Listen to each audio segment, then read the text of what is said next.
नमस्कार दोस्तों, स्वागत करती हूँ आपका बुक ऑडियो पर किताबों और कहानियों की बोलती दुनिया। आज मैं आपके लिए लेकर आई हूँ प्रभात शुक्ला जी के द्वारा रचित कहानी संग्रह, जिसका शीर्षक है एक अद्भुत विवाह, सरपराज संग राजकुमारी, जिसे सुनेंगे आप मेरी यानी आशी सरीन की जुबानी। प्रस्तुत कहानी एक जनश्रुति है एवं ऐतिहासिक नगरी रतनपुर, बिलासपुर, छत्तीसगढ़ और भारत के बारे में प्रचलित है। आज से करीब 1-1.5 वर्ष पहले मध्य भारत के पश्चिमी भाग में एक राजा राज्य करता था। राज्य की सीमाएं सुरक्षित थी और महाकौशल, विंध्याचल, काशी, विदिशा जैसे राज्य मित्र राज्य थे। राजा रत्नदेव अपनी प्रजा से बहुत प्रेम करते थे। राज्य में सामाजिक, न्यायिक, सैनिक व्यवस्था सुदृढ़ थी। राजा महान शिव भक्त और न्यायप्रिय था। राज्य की राजधानी का नाम रतनपुर था, जहाँ राजा का चारों ओर से सुरक्षित किला बना हुआ था, जहाँ राजा निवास करते थे। उनके दरबार में अनेक ज्ञानी पंडित, पुराणिक वेद के ज्ञाता, मंत्री राज्य की शोभा बढ़ा रहे थे। राज्य में चारों ओर शांति थी एवं चूंकि राजा स्वयं आध्यात्मिक थे, इसलिए प्रजाजन भी उनका अनुसरण करते धर्म कर्म के कार्यों को संपादित करते रहते थे। जीवन के उत्सव, सुख दुख में सभी की भागीदारी हुआ करती थी। इस कार्य को और भी मजबूत करने के लिए राजा रत्नदेव ने अपनी नगरी में अनेक शिव मंदिर, महामाया मंदिर, हनुमान मंदिर तथा अनेकों तालाब, बावड़ी और कुओं का जगह जगह निर्माण करवाया। एक समय में इस नगरी को एक तीर्थ के रूप में मान्यता मिल रही थी। रत्नपुर नगरी का ऐतिहासिक महत्व इसलिए भी था कि कभी यहाँ सतयुग के राजा मोरध्वज ने भी राज्य किया था। ऐसी मान्यता जनश्रुति से मिलती थी। राजा रत्नदेव यूं तो हर क्षेत्र में सुखी और संपन्न थे, परंतु उन्हें सिर्फ एक ही चिंता सता रही थी कि उस खूबसूरत राज्य का अब तक कोई वारिस जन्म नहीं ले पाया था। राजा संतानहीन थे। इसके लिए उन्होंने राज्य के विद्वान पंडित के निर्देश में अनेकों यज्ञ, हवन, दान इत्यादि करवाया, पर उनका भी कोई परिणाम नहीं निकल पाया। वक्त बीतता चला जा रहा था। यह बात तो राज्य के प्रजाजन की जानकारी में थी एवं सभी राजा के पुत्र प्राप्ति की मनोकामना हर मंदिर के चौखट पर रखते थे, पर सभी की दुआएं दीवारों से टकराकर वापस आ जाती थी। राजा लंबे समय तक वंशहीन ही रहे। उसी राज्य में राजा के महाशुभ चिंतक, वेद के ज्ञाता, कार्यकांड में निपुण, भविष्य वक्ता, ज्योतिष के ज्ञाता पंडित सोमदेव रहते थे, जो राजा के लाख निवेदन करने के बाद भी राजभवन में निवास ना करते हुए पास के जंगल में अपनी पत्नी के साथ झोपड़ी में ही निवास करते थे। पर जब भी राजा का संदेश या किसी कार्य के लिए बुलावा पहुंचता तो वे तुरंत हाजिर हो जाया करते थे। सोमदेव भी अपने राजा की संतानहीनता के बारे में सोच सोचकर चिंतित रहते थे। एक दिन इसी चिंता में सायकाल गहरे अंधकार में जंगल की ओर निकल पड़े। वे कहाँ जा रहे थे उन्हें कुछ भी नहीं पता था, बस कदम आगे बढ़ते जा रहे थे। काफी आगे राज्य की सीमा के निकल पहुंचने पर उन्हें थकान महसूस हुई तो देखा एक विशाल वट वृक्ष, जिस पर एक अद्भुत आकर्षण था। उसकी फैली लताएं, जड़ें सुव्यवस्थित थी। उसके चारों ओर नीचे ऐसा प्रतीत होता कि किसी ने इस स्थान की साफ सफाई की है। सोमदेव आश्चर्यचकित थे एवं चूंकि थक चुके थे, इसलिए वहीं उनकी आंख लग गई। किसी मनुष्य की आवाज में फुसफुसाहट से आधी रात को उनकी नींद खुली। अचंभित कर देने वाली आवाज एवं दृश्य थे। उस निर्जन वन में मानव तो नहीं थे, पर बरगद के नीचे एक बड़ी सी नागमणि रखी थी, जिसकी नीली पीली रोशनी चारों ओर फैली थी, जिसे घेर कर कुछ सर्प बैठे थे। पास में एक मिट्टी का घड़ा रखा था। उनके वार्तालाप इंसानों जैसे कुछ इस तरह थे। एक सर्प, इस राज्य का राजा बहुत ही धार्मिक एवं प्रजापालक है, लेकिन उसके भाग्य में पुत्र नहीं है, जो दुखद है। दूसरा सर्प, तो हम कर ही क्या सकते हैं, और आज हमारे सभापति सर्पराज भी अनुपस्थित है। पहला सर्प, उन्हें बताए बिना ही हमें उस राजा के लिए कुछ करना है। दूसरा सर्प, विस्तार से बताओ क्या और कैसे करने से राजा रत्नदेव के आंगन में कोई राजकुमार खेलेगा, इस राज्य को भाग्य वारिस मिलेगा। धर्म का काम है। पहला सर्प, अबे सिर्फ ये करना है कि जब मैं उस मिट्टी के घड़े में प्रवेश करूं तो तुम ऊपर से लाल कपड़े से घड़े का मुंह बंद कर देना एवं यह घड़ा राजा के हाथ लग जाएगा तो योजना सफल हो जाएगी। दूसरा सर्प, पर हमें तो नगर प्रवेश की इजाजत नहीं है। हम सब तो सिद्ध सर्प हैं। उस घड़े को राजा तक कौन पहुंचाएगा? पहला सर्प, बाकी का काम उसका है जिसने ये विचार मेरे मस्तिष्क में डाला है। परमपिता परमेश्वर, देवों के देव महादेव। इन सब बातों को विप्र सोमदेव सुन रहे थे एवं कुछ देर बाद सिर्फ मिट्टी का घड़ा बरगद के नीचे रखा मिला। बाकी सभी लुप्त हो चुके थे। विप्र सोमदेव उस घड़े को लेकर सीधे राजमहल जाकर अकेले में राजा रतन सिंह को उस घड़े को देते हुए बोले, हे राजन, यह घड़ा आपके लिए भगवान शिव का प्रसाद है जो मुझे जंगल में मिला। राजा अचंभित थे। उन्होंने पूछा, क्या है इसमें? विप्र बोले, मैं नहीं जानता।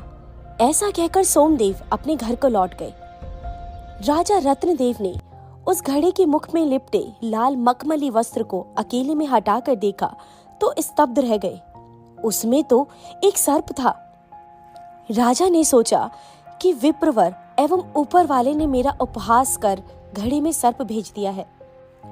यह सोचकर राजा दूसरे दिन सवेरे सवेरे उस मटकी को लेकर जाने लगे कि सर्प को जंगल में छोड़ आऊंगा। जैसे ही सर्प को छोड़ने के लिए जब जंगल के बीच मटका रखा तो बच्चे के रोने की आवाज आई। राजा को समझने में वक्त नहीं लगा। आवाज मटके से ही आ रही थी। एक बिल्कुल नवजात बालक उस मटके में खेलकर रो रहा था, हाथ पैर पटक रहा था। राजा कुछ स्तब्ध से बालक की ओर देख रहे थे। बालक हाथ पैर चला रहा था। मन में कुछ निश्चय किया। भगवान भूत भावन को मन ही मन नमस्कार किया जो उनके इष्ट देव थे और तेजी से गुप्त द्वार से भीतर चले गए और देखा संयोगवश रानी अपने शयन कक्ष में श्रृंगाररत थी। राजा घबराए हुए से बोले, रानी देवी, तुम्हारी आराधना सफल हुई। आज हम भाग्यशाली हैं। तुम जल्दी पलंग पर लेट जाओ। मैं तुम्हें तुम्हारी मन अभिलाषित उपहार भेंट करूंगा। चलो देवी, लेट जाओ, देरी ना करो। मैं जल्दी आता हूँ। इतना कहकर राजा रानी की कुछ ना सुन उल्टे पांव लौट पड़े। रानी भी सोच में पड़ गई कि राजा क्या देने वाले हैं। इनका कहने का तात्पर्य क्या हो सकता है। रानी का बाया नेत्र फड़फड़ाता है। अब देखिए क्या हो। कहकर रानी अपने पलंग पर लेट जाती है। राजा रत्नदेव शंकर जी का प्रसाद उस नवजात बालक को लाकर रानी के बगल में सुला देते हैं और कहते हैं, देवी, मैं आज एक हार को अपने हाथ से तुम्हें पहनाने वाला था, पर चमत्कार तो देखो, भगवान ने तुम्हारी गोद भर दी। अच्छा, अब तुम आराम करो। मैं शहर में ढिंडोरा पिटवा देता हूँ कि आज तुम पुत्रवती हुई हो। तुम्हारे गर्भ से रत्नपुर का भावी सम्राट पैदा हो गया है। रानी के हर्ष का ठिकाना ना रहा। आज उनका नारित्व सफल हो गया। उन्होंने बालक का मुंह चूम लिया। राजा अपने दरबार में पहुंचे। घर में परिचारिकाओं को कहा कि रानी को लड़का हुआ है। यह खबर बिजली की तरह फैल गई कि राजा रत्नदेव पुत्रवान हो गए। सभी ने नवजात शिशु को आशीर्वाद दिया। कितनी खुशियां मनाई गई। क्या लिखा और कहा जा सकता है। राज दंपति अब और सुखी हो गए। रानी का सारा समय बच्चे की लाड प्यार में ही बीता करता।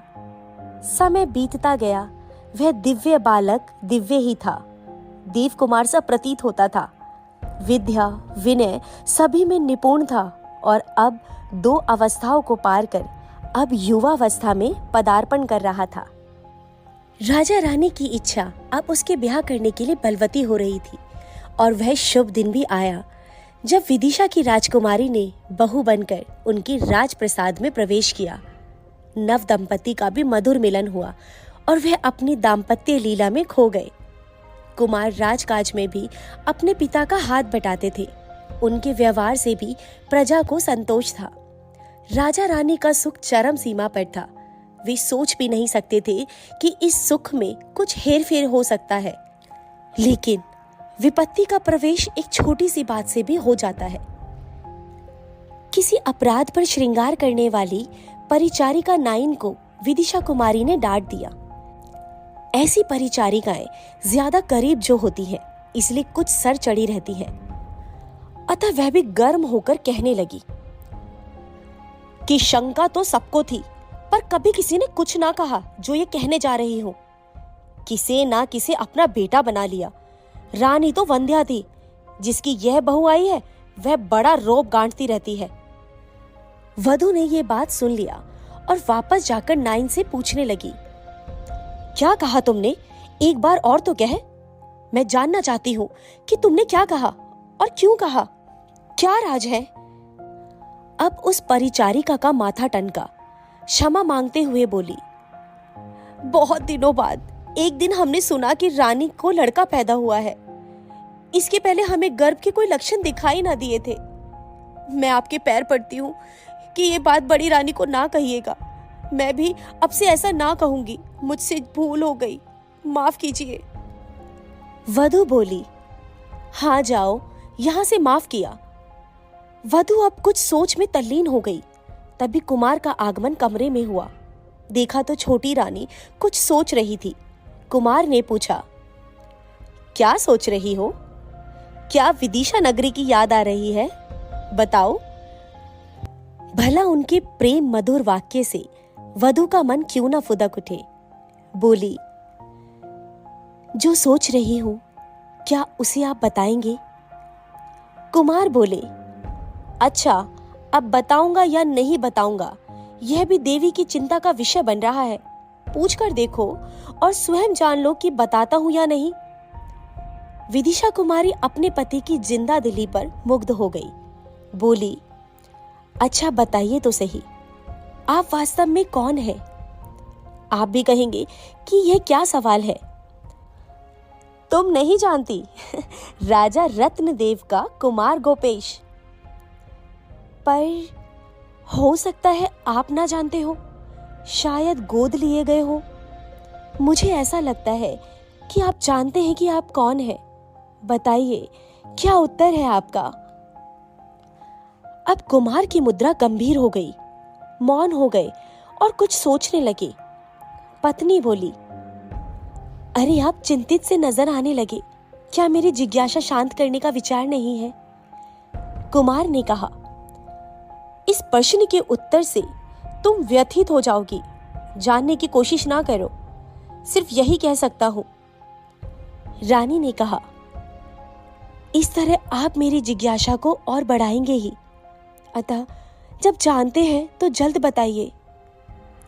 अच्छा, कुमार बोले, तो अब यह जो नाली है ना गंदे पानी का, जो महल के बाहर तक जाती है, उसे आप साफ करवा दो स्वच्छ पानी से। कुछ सुगंधित इत्र भी छिड़कवा दीजिएगा और आगे क्या होता है अपनी आंखों से खुद देख लीजिए। कुछ ही देर में पूरी नाली साफ हो गई। भीनी भीनी खुशबू वहां से आने लगी। कुमार नाली के पास जाकर शांत मुद्रा में खड़े हो गए एवं विदिशा की राजकुमारी ने बड़े आश्चर्य से उस शक्ति को देखा कि कुमार उनका देवराज सा पति एक सुंदर पीले और काले चित्ते वाला सर्प में परिवर्तित होकर सर से नाली से निकल गया। ओहो, ये क्या अद्भुत, अकल्पनीय, सोच से परे घटना घट गई। अफसोस और पश्चाताप से रानी का सर चकराने लगा। अपने आप को महा अपराधी समझने लगी। कटी सी पड़ गई, जमीन पर ढेर हो। सिर्फ नाली की तरफ एकटक काफी लंबे समय तक देखने लगी कि शायद उनके राजकुमार लौट आए। पर काफी वक्त जाया हो जाने के बाद कई मानसिक उलझनों ने उन्हें घेर लिया। अब क्या किया जाए? सास ससुर के पूछने पर क्या उत्तर दूंगी? दुख का पहाड़ सा उस सुकुमारी के सर पर टूट पड़ा। सारी रात बेचैनी में बिताई, फिर असलियत को सास ससुर को ना बताने का फैसला किया और विलाप करती हुई रोती हुई बैठी रही। सवेरे परिचारिकाओं का आना हुआ। बहू ने सास के कमरे में जाकर कहा कि माँ, आपके पुत्र तीर्थाटन पर चले गए। माँ अवाक रह गई। जो पुत्र बिना बताए एक भी काम ना करता, वह आज बिना बताए तीर्थाटन को चला गया। यह समाचार तूफान की तरह राज्य में फैल गया कि राजकुमार अचानक गायब हो गए। जनता को भी हार्दिक खेद होने लगा कि अचानक कुमार क्यों गायब हो गए। विप्र सोमदेव अपनी गृहस्थी में सुख शांति से जी रहे थे। किस तरह राजा संतानवान हुए थे इसका उन्हें भी पता ना था, पर राजा के सुख से उन्हें भी काफी हर्ष था। आज ये समाचार सुन उनके मन को भी काफी खेद हुआ, पर वो कर ही क्या सकते थे। खिन्न होकर बैठ गए। अब के बूढ़े राज दंपति के जीवन में पहाड़ टूट पड़ा। किशोरी विदिशा कुमारी की ओर देखकर उनकी पीड़ा का अनुभव कर उन्हें अपार दुख होता। नवयौवना वधू का सब कुछ सूना हो चुका था। कोई चीज उन्हें शांति ना दे पा रही थी। रत्नपुर का राजप्रसाद उन्हें कारागार से कम ना लगता था। पश्चाताप, आत्मग्लानि भी थी कि उसकी जिद के कारण वो आज पति वियोग से पीड़ित है। एक दिन वधू ने अपने ससुर जी से कहा कि पिताजी, आप नगर में ढिंढोरा पिटवा दे कि जिसे भी कोई नई खबर मालूम हो, कोई भी अप्रत्याशित अकल्पनीय घटना होते कहीं दिखे सुने, तो वे आकर बूढ़े राजा के पास बोलने के बजाय सिर्फ वधू को आकर बताए। राजा ने पुत्र वधू के सम्मान में कुछ भी पूछताछ ना कर उनके हुक्म का पालन करवाने का आदेश दे दिया। विप्र सोम को इस खबर का गहरा धक्का लगा और विप्र खिन्न मन से उसी जंगल की ओर निकल पड़े जिस ओर गृहराज कलह से पीड़ित होकर काफी पहले गए थे। मन को लोकप्रिय राजा के दुख से आहत था ही। जंगल पहुंचते शाम हो गई। उसी विशाल वट वृक्ष के नीचे पहुंच गए जहां कभी पहले गए थे। चिंतित मुद्रा में वहीं पर बैठ गए। घर लौटने की इच्छा ही नहीं हो रही थी। रात बढ़ने लगी। रात्रि के करीब 12 बज रहे होंगे। विप्रदेव ने देखा एक आदमी वृक्ष से नीचे उतरा और वट के नीचे झाड़ू लगाने लगा। उसके उपरांत एक और सेवक उतरा, वह पानी की छींटे दे गया। तीसरा आकर वहां दूर तक शैया बिछा गया। चौथा आकर एक शमा को रोशन कर गया।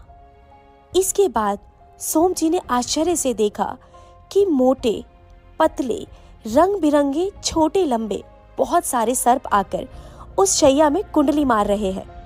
एक सर्प बहुत मोटा तथा वृद्ध प्रतीत होता था, बहुत धीरे धीरे सरक रहा था। और अरे, ये क्या! सोम जी को लगा कि एक सर्प तो हूबहू वही प्रतीत हो रहा है जिसे मैं हांडी में समाते देखा था। विप्र जी की जिज्ञासा बढ़ी और छुपकर सांपों के क्रियाकलाप पर दृष्टि गड़ाए हुए थे। सभी सांपों के स्थान ग्रहण करने के बाद वृद्ध सर्प ने मानव वाणी में कहा, उसी सर्प को जिस पर सोम जी की नजर गड़ चुकी थी। बेटा, बड़े अचंभे की बात है, तुम पिछले 35 वर्षों से कहाँ थे? मैं तुम्हारे बिना अधिक बेचैन हो गया था। क्या बोलना चाहोगे? कहाँ थे इतने दिन बेटे? सर्प ने कहा, पिताजी, संयोगवश में एक अच्छी जगह पहुंच गया था। खैर, उन बातों को छोड़िए, अब तो आ ही गया हूं वहां की मधुर याद लिए, और शायद मैं भी कुछ समय के लिए बेचैन रहूं। कुछ इधर उधर की अन्य बातें कर वह सर्प मंडली तिरोहित हो गई और वहां पूर्ववत सन्नाटा छा गया। ब्राह्मण को कुछ समझ नहीं आ रहा था कि क्या बात है, क्या रहस्य है। एक बात मन में आ रही थी कि कैसे सर्प एक बालक के रूप में हांडी में परिवर्तित हो गया था, जिसे उन्होंने राजा रत्नदेव के हाथ सौंप दिया था। सोमदेव के सोचते सोचते सवेरा हो गया था। एक नया अनुभव लेकर रत्नपुर लौटे और मानसिक पीड़ा से घर में आकर बैठ गए। तभी उनके कानों में डंके की चोट सुनाई पड़ी। राजसेवक ढिंढोरा पीट रहे थे। जिसे भी कोई नई सूचना राजकुमार के संबंध में मिले, उसे कृपया राजा के पास नहीं बल्कि उनकी पुत्र वधू से बताए। ऐसी राजाज्ञा है। सोमदेव यह सुन उठ खड़े हुए और पहुंचे सीधे राजभवन। उन्हें देख राजा को सर्प वाली घटना स्मरण हो आई, पर वे मौन ही रहे। उस रहस्य को खोलना, वो भी इस समय, उन्हें अप्रासंगिक लगा। सोम जी ने कहा, राजन, मैं नई रानी बहू से भेंट कर उन्हें कुछ सूचना प्रेषित करना चाहता हूँ। राजा ने उन्हें स्वीकृति दे दी। विप्र जी अंतःपुर में व्यथिता बहू के पास पहुंचे। बड़े आदर विनय के साथ सम्मान पूर्वक रात वाली घटना ज्यों का त्यों सुना दिया। यह सुनकर रानी बड़ी प्रसन्न हुई और कहा, विप्रदेव, मैं उस स्थान में आपके साथ जाना चाहती हूँ, क्या आप मुझे वहां ले चलेंगे? वे बोले, बेटी, तुम मेरी बेटी के समान हो, फिर भी राजा की आज्ञा मिल जाए तभी मैं तुम्हें राजभवन के बाहर ले जा सकता हूँ। बहू ने राजा से पूछवाया कि वे कुछ दिन के लिए विदिशा अपने मायके जाना चाहती है, हो सकता है शीघ्र लौट आए। राजा रानी ने अनुमति दे दी। कहलवाया कि वह सहर्ष चली जाए, अपने माता पिता के पास कुछ मन बहला ले। श्रद्धेय ब्राह्मण के साथ शाम की बेला में बहू विदिशा नहीं बल्कि जंगल की ओर निकल पड़ी। जाते जाते रात्रि हो गई और राजवधू और सोमदेव उस वट वृक्ष के नीचे पहुंच गए। जो कार्य वृक्ष से उतरकर सेवक नित्य किया करते थे, उन सभी साफ सफाई का पानी इत्यादि का छिड़काव राजवधू ने किया। क्षमा जलाई, शैया बिछाई और चुपचाप छुप के किनारे में बैठ गई। नियत समय पर रात्रि में वही दैनिक कार्य के लिए सेवक पेड़ से उतरकर जब देखते हैं तो उस दिन उनका सारा कार्य पहले से ही किसी ने पूरा कर दिया था। तीनों सेवक लौट गए। उसके बाद सर्प मंडली आई। उसमें छोटी रानी ने भी देखा कि एक सर्प तो बिल्कुल वही है जो उसके पति के रूप से परिवर्तित हुआ था। फिर भी वह चुप बैठी रही। जब सभी सर्प बैठ गए तो तीनों सेवक उपस्थित हुए और निवेदन करने लगे सर्पराज से कि राजन, आज हमारे साथ एक अप्रत्याशित घटना घटी जो पहले कभी नहीं हुआ। युवक सर्प ने पूछा, वह क्या? सेवक बोले, आज ना जाने कौन हमारा सारा काम कर दिया था।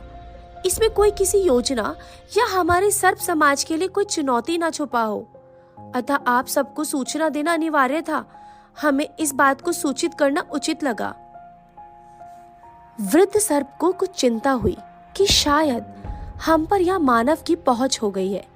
फिर भी बोले, सेवक गण, तुम लोग शीघ्र पता लगाओ और हो सके तो उन्हें सम्मान पूर्वक ले आओ।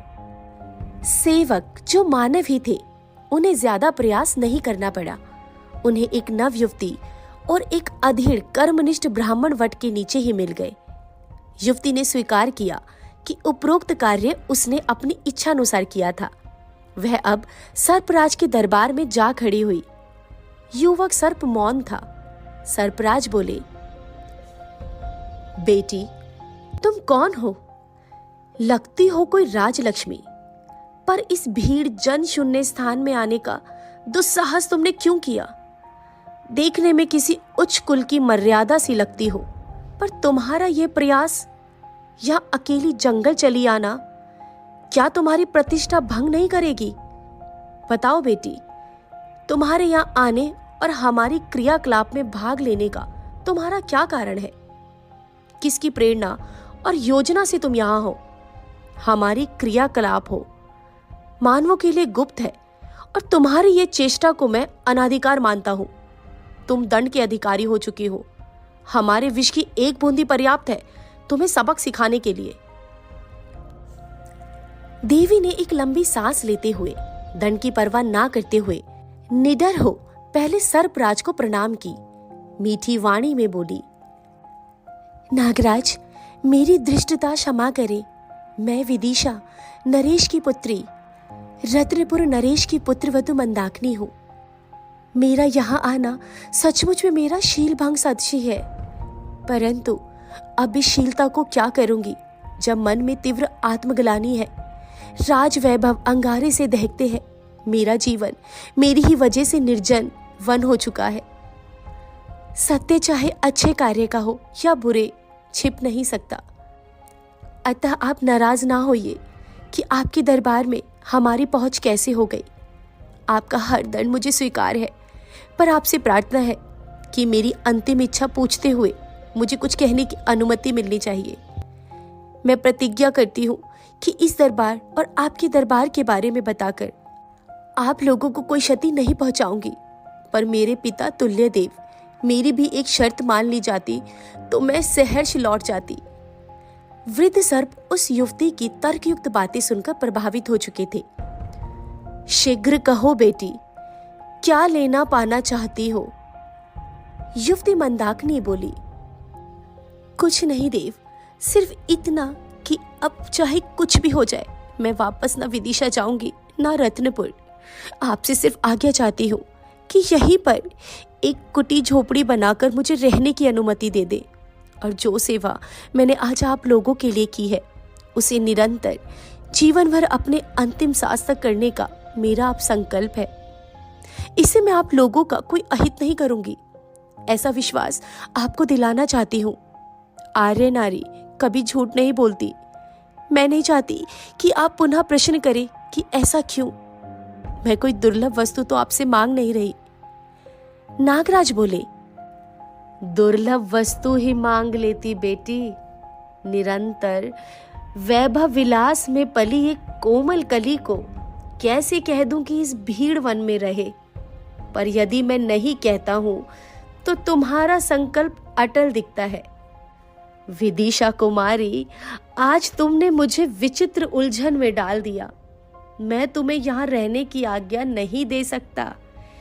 एक बार फिर तुम्हें कहता हूं, जो तुम्हें अच्छा लगे मांग लो और चले जाओ वापस। मैं पीड़ित होकर भी तुम्हें प्रसन्न करूंगा, क्योंकि तुमने मुझे पिता कहा है। अहर्निश मेरी सेवा करना चाहती हो तो फिर एक पिता अपनी बेटी को कैसे निर्जन वन में रहने की अनुमति दे सकता है। मांगो बेटी, शीघ्र कहो, मेरे मन को शांत करो। देवी बोली, क्या मांगू? दुनिया का समस्त वैभव तो मेरे राज भंडार में है। अब आप अपनी सेवा भी नहीं करने देना चाहते तो फिर अब अपनी इच्छित वस्तु मांग रही हूं। आपने ही वचन दिया है। आपके पास जो वो नागदेव बैठे हैं उन्हें पाने की आपसे मेरी याचना है। उन्हें आप मेरे पास भेज दे तो उन्हें लेकर अपने ससुराल राजभवन में लौट जाऊंगी, पर उनके बिना जंगल में ही रहूंगी। फिर चाहे जीऊं या मरूं, इसकी मुझे कोई परवाह नहीं। वृद्ध सर्प को अब सब समझ में आ गया कि उनका एकमात्र पुत्र पिछले 30-35 वर्षों से कहाँ लापता था।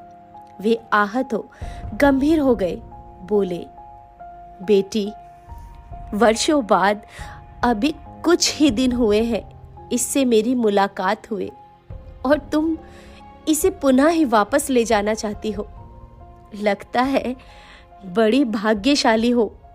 मैं अपना वचन नहीं तोड़ता। जाओ, इसे ले जाओ।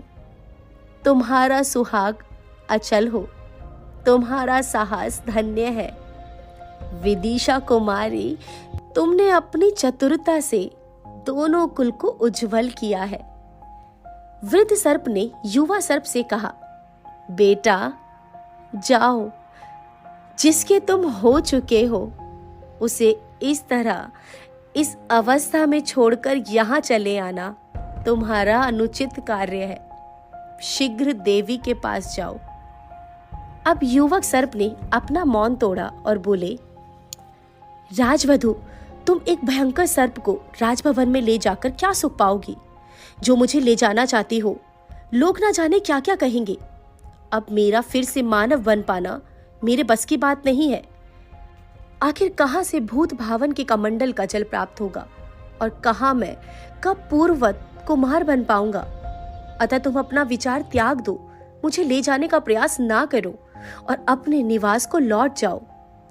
देवी बोली, अच्छा, अब पिता की आज्ञा का भी उल्लंघन करने का विचार है।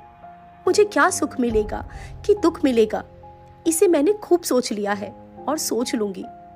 आप अभी सिर्फ इतना कीजिए कि अपने पिता की आज्ञा का पालन करिए और आकर ब्रह्म मुहूर्त की बेला थी। कहते हैं इस समय भगवान महादेव माँ पार्वती सहित अपने नंदी बैल पर बैठकर दैनिक विश्व भ्रमण करते हैं। उस दिन भी उनके भ्रमण का वक्त हो चुका था। भगवान शिव ध्यानास्थ थे तथा देवी पार्वती वन, पर्वतों, जल, जंगल, जमीन की शोभा निहारती चली जा रही थी। तभी उनकी नजर उस किशोरी पर पड़ी जिसके गले में विषधर सर्प लटक रहा था। पीछे पीछे एक ब्राह्मण क्लांत से दुखी मन से चले जा रहे थे। सुकुमारी युवती भी सर्प के बाहर से कुछ पीड़ित नजर आ रही थी। देवी पार्वती का हृदय दहल गया यह दृश्य देखकर। उन्होंने ध्यानास्थ महादेव को झकझोर कर कहा कि ये क्या देव, पर्यटन को निकले हैं, नंदी पर बैठे हैं, फिर भी आपकी समाधि कैसे जारी है? तोड़िए अपनी समाधि, कम से कम अभी तो विश्व विहार का साथ में आनंद लीजिए। जब देखो आपकी समाधि लगी रहती है। अपने आराध्य का ध्यान कैलाश पर्वत पर पहुंचकर कर लीजिएगा। अभी मुझे एक महत्वपूर्ण निवेदन आपसे करना है। भगवान आशुतोष शुद्ध हो उठे। इस तरह अचानक ध्यान भंग उन्हें अरुचिकर लगा, फिर भी शांत स्वर में बोले, क्या कहना चाहती हो, कहो।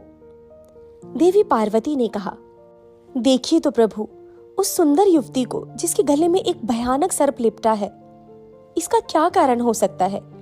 सर्प तो सिर्फ आपके गले में ही शोभा पा सकते हैं। किसी राजकुमारी को इस तरह ग्रसना क्या आपके उस भुजंग का अपराध नहीं है? भगवान शंकर बोले, तुम राह चलते क्यों प्रासंगिक विषय ले लेती हो? इतनी भी दया भावना ठीक नहीं है। हम पर्यटन और दैनिक अवलोकन को निकले हैं। शीघ्र ही हमें विश्व का एक चक्कर लगाकर अपने मूल स्थान पर लौट जाना चाहिए। जो दिख रहा है, हो रहा है, होने दो। हर किसी के दर्द को महसूस करती जाओगी तो हमारी दैनिक यात्रा पूरी ही नहीं हो पाएगी। और फिर हर किसी का अपना भाग्य और कर्म अनुसार परिणाम मिल रहे हैं। उसमें आपको अचरज आश्चर्य करना ही नहीं चाहिए। देवी पार्वती बोली, मैं आपकी इन बातों से अपना विचार ना बदल लूंगी। शीघ्र बताइए, या उस सर्प को अपने गले में पहन लीजिए। बेचारी कितनी असहाय और क्लांत है। महादेव बोले, वह स्वेच्छा से उसे धारण की है, बल्कि वह सर्प उसके पास उसकी इच्छा से ही है। देवी बोली, परंतु इसमें कोई ना कोई राज छुपा हो सकता है। महादेव बोले, अरे भाई, तुम पाताल की भी बाल की खाल निकाल लेती हो। तो सुनो, वह मेरा गण उस किशोरी का पति है और वह उसे अपने घर ले जा रही है, समझी? चलो, अब शीघ्र चलो यहाँ से, और अधिक देर तक रुकना ठीक नहीं है। देवी बोली, सर्प और पति, ये कैसे हो सकता है? जरूर कोई बात है, आप बताना नहीं चाह रहे हो। वो बेचारी सर्प लेकर घर जाएगी तो उसे घर में घोर यातना सहन करनी पड़ेगी। चाहे आज पर्यटन अधूरा रह जाए, पर मैं इसे काया आपसे दिलवाए बगैर यहाँ से हटूंगी नहीं, और यह मेरा दृढ़ निश्चय है। जल्दी कोई उपाय से उसे पूर्व काया कीजिए, नहीं तो नंदी से उतरकर यही जंगल में भटकती रहूंगी। महादेव शीघ्रता में थे। देवी का हठ देखकर अपने कमंडल से जल निकालकर किशोरी के कंधे पर लिपटे सर्प पर छिड़क दिए, जिसे ना विप्र ब्राह्मण ने देखा, ना ही विदिशा कुमारी ने देखा। तब तक उनका नगर निकट आ चुका था और नगर में प्रवेश लेते ही सर्प पुनः राजकुमार गोपेश्वर में परिणित हो गए। विदिशा कुमारी मन और भाव से विहल हो गई। पौ फट चुकी थी। लोगों में प्रजानन में चहल पहल होने लगी थी।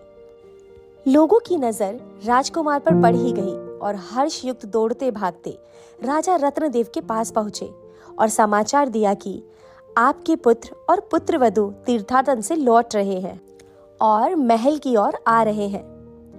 शोक संतप्त राजा एवं प्रजा को इस खबर की एक भी आशा नहीं थी।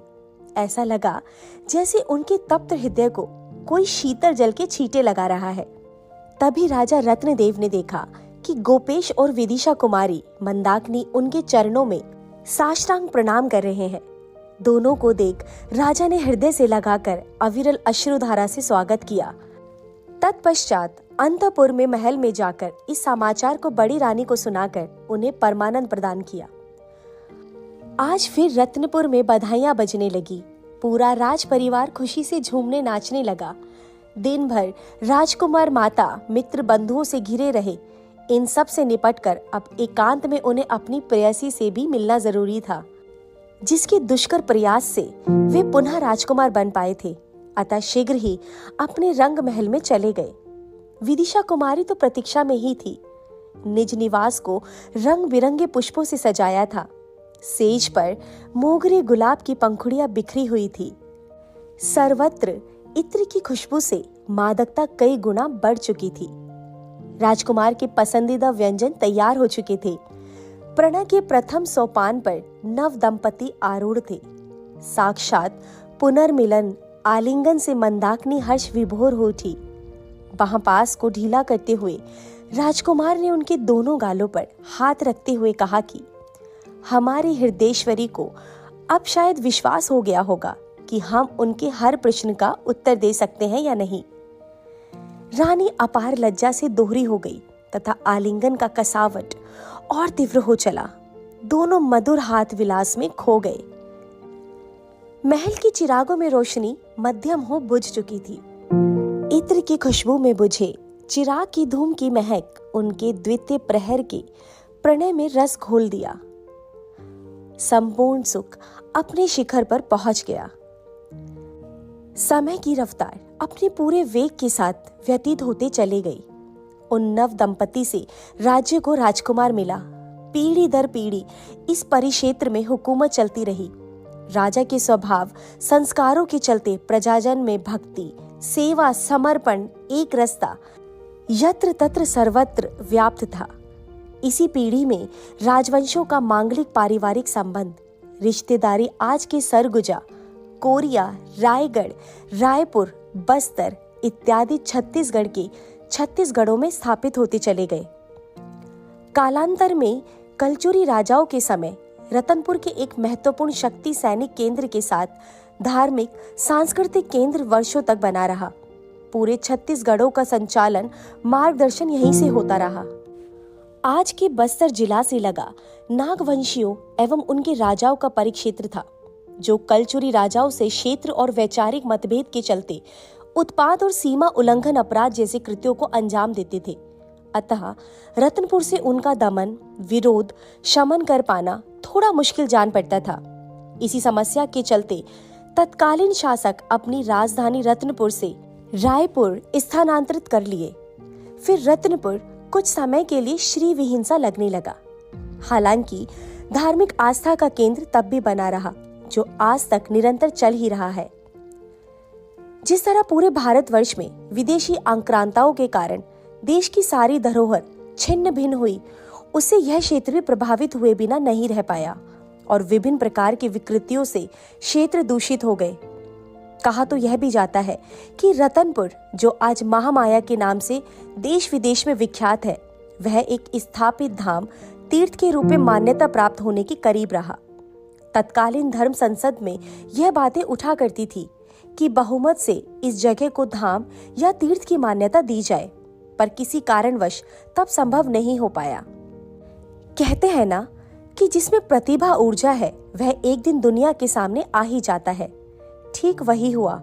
आज रतनपुर एक स्थापित और मान्यता प्राप्त धार्मिक स्थल के रूप में जाना जाता है। विदेशी आक्रांताओं के दौर में हमारे देश के पावन धरती पर एक महान शिव भक्त, जनप्रिय, न्यायप्रिय, शक्ति समर्थक, प्रतापी शासक वीर शिवाजी का जन्म हुआ, जिन्होंने पूरे देश में आत्मसम्मान की लहर को न सिर्फ फैलाया, जगाया, बल्कि एकता और स्वतंत्रता के ध्वज को आसमान में फहराया। उनका खौफ दिल्ली सल्तनत पर इतना था कि उनके नाम से ही दुश्मन कांपते थे, क्योंकि उनके रण कौशल और बहादुरी से वे भयाकांत थे।